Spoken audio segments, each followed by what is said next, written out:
Assalomu alaykum parranda ishqibozlari. Xohlasa 2025-yil 6-oy 7-chislodamiz.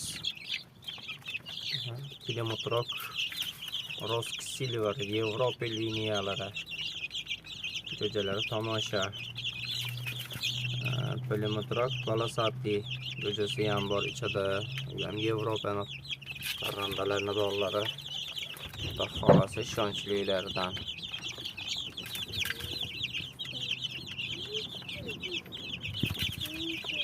Jo'jalarimiz katta bo'lsa, xudo xohlasa tuxum go'sht yo'nalishida bo'ladi.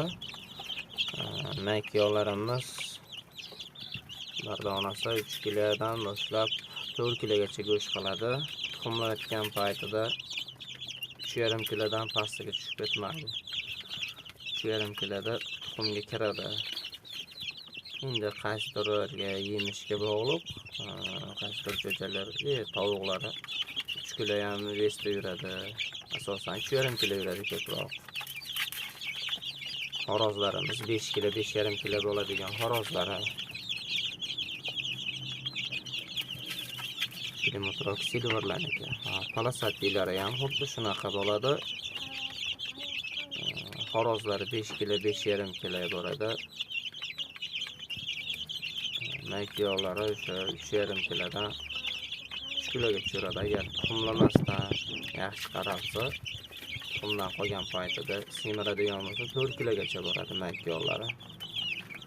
Yiliga eng pasti 280 tuxum qiladi. Ota-onalari ko'pi 300-320 tuxumda qiladigan zotdan. Bir dona tuxumining vazni 60 gram chiqadi tuxumlari. Chiroyli narsa bo'ladi. Ro'zg'or bob parrandalar tuxum yo'nalishida kimdirlarga oladi, o'ziga tomosha qilib o'tiradigan zotdan asosan chiroyli tuxumini oilasi bilan yeydigan.